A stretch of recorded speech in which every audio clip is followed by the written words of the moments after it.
श्रेष्ठ है और चंद्रमा नक्षत्रों में श्रेष्ठ है।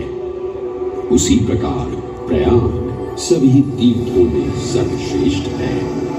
पद्म पुराण में वर्णित ये श्लोक जिस तरह प्रयाग की विशेषता को दर्शाता है, उसी तरह इस पावन क्षेत्र का गुणगान करने वाली अनेक पौराणिक कथाएं, किंवदंतियां एवं कहानियां आज भी जनमानस में प्रचलित हैं। ऐसी ही एक पौराणिक कथा है। मां को यज्ञ करने हेतु एक दिव्य स्थान की आवश्यकता थी, जिसके चयन को लेकर वे बड़ी ही दुविधा में थे। अपनी दुविधा के निवारण हेतु भगवान ब्रह्मा नागों के देवता महाराज शेषनाग के यहाँ पहुंचे और उनसे कहा, हे आदिशेष, मैं यज्ञ करने इस सृष्टि में एक ऐसा स्थान ढूंढ रहा हूँ जो दिव्यता और पवित्रता की दृष्टि से सर्वोत्तम हो। क्या आप मुझे ऐसा कोई उपयुक्त स्थान बता सकते हैं जो सभी तीर्थों में सर्वश्रेष्ठ हो? जगत रचयिता को मेरा प्रणाम। भगवान, मैं धन्य हूं कि आपने मुझे इस योग्य समझा। क्यों ना आप स्वयं ही सभी पवित्र स्थानों का मूल्यांकन करें। ऐसा कीजिए, आप तुला के एक पलड़े पर सप्तपुरियों को रखिए और दूसरे पलड़े पर भगवान विष्णु के स्थायी निवास प्रयाग को रखिए, जिसका भार सबसे अधिक आए। मेरे विचार में वही सर्वश्रेष्ठ तीर्थ होगा। इस मूल्यांकन के परिणाम स्वरूप प्रयाग का पलड़ा ही भारी रहा। इस तरह प्रयाग की प्रधानता सिद्ध हुई और तभी से इसे तीर्थों का राजा कहा जाने लगा। आज भी ऐसी मान्यता है कि भगवान ब्रह्मा ने गंगा नदी के पश्चिमी तट पर 10 अश्वमेध यज्ञ संपन्न किए थे। आज उस स्थान को हम दशाश्वमेध घाट के नाम से जानते हैं। भगवान ब्रह्मा के अलावा इंद्रदेव, वरुण देव एवं सोमदेव ने भी प्रयाग क्षेत्र में ही भगवान विष्णु की आराधना करने हेतु यज्ञ किए थे, जिससे उन्हें भी श्री हरि का आशीर्वाद प्राप्त हुआ। प्रयाग शब्द में प्र का अर्थ है प्रकृष्ट और याग का अर्थ होता है यज्ञ। इसीलिए इन दो शब्दों से बना प्रयाग सबसे पवित्र स्थान माना जाता है। प्रयाग ही संसार में एकमात्र ऐसा पावन क्षेत्र है जहाँ 3 पवित्र नदियों का संगम होता है। इस संगम का भी एक अनूठा महत्व है।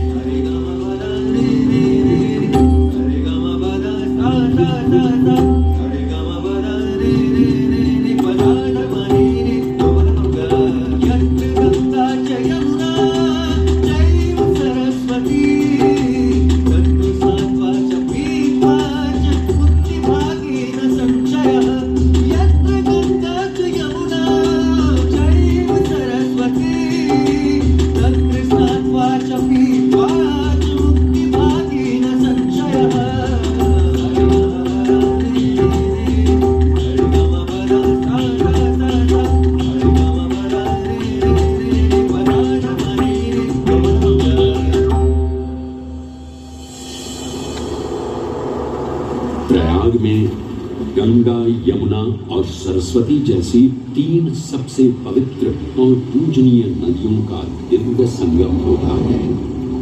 इन नदियों के संगम में स्नान करने एवं संगम का जल ग्रहण करने से मनुष्य मुक्ति का अधिकारी बन जाता है और इसमें किंचित भी संदेह नहीं है। ब्रह्म पुराण में ब्रह्मा जी भी कहते हैं कि प्रयाग में सरस्वती जी अदृश्य रूप में आकर गंगा जी से मिलती हैं। इसलिए इस क्षेत्र को सरस्वती तीर्थ संगम भी कहा गया है। सरस्वती नदी के अदृश्य रूप से मिलने के पीछे भी एक पौराणिक कथा सुनने को मिलती है। ऐसा माना जाता है कि बद्रीनाथ क्षेत्र की गुफाओं में जब वेद व्यास जी भगवान गणेश को महाभारत की कथा सुना रहे थे, तब उस क्षण सरस्वती जी हिम शिखरों से टकराते हुए अपना मार्ग बनाती हुई बड़ी ही तीव्र गति से बह रही थी। सरस्वती नदी के इस तेज बहाव से उत्पन्न होने वाली तेज ध्वनि वेद व्यास जी का ध्यान भंग कर रही थी। इसलिए महर्षि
ग्रहों के अनूठे संरेखण से सुनिश्चित होता ये कुंभ महापर्व प्रयाग की भूमि पर उसी नक्षत्र में आयोजित होता है जिस नक्षत्र में यहाँ अमृत की बूंदें गिरी थी।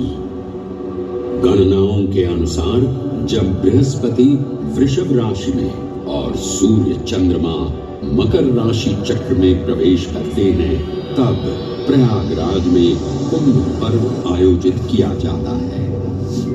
सनातन धर्म की प्राचीन थानु सांसारिक सुखों को त्याग कर तपस्वी संतों की तरह कुटिया में रहते हैं।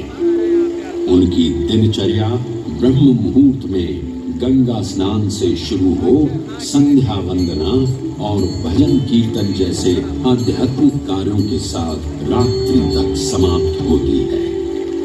श्रद्धालु दिन में केवल एक ही बार भोजन ग्रहण कर मानसिक रूप से धैर्य, अहिंसा और भक्ति भाव में लिप्त रहते हैं। ऐसी मान्यता है कि जो कल्पवासी मोक्ष की अभिलाषा लिए कुंभ पर्व में कल्पवास के नियमों का पालन करते हैं उन्हें मोक्ष अवश्य ही प्राप्त होता है। पारंपरिक रूप से इस आध्यात्मिक पर्व की औपचारिक शुरुआत का श्रेय 8वीं शताब्दी के हिंदू दार्शनिक और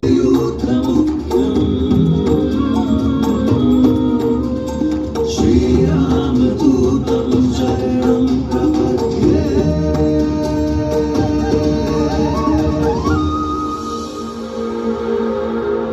ये एक ऐसा अनूठा मंदिर हनुमान जी लेटे हुए दिखाई देते हैं।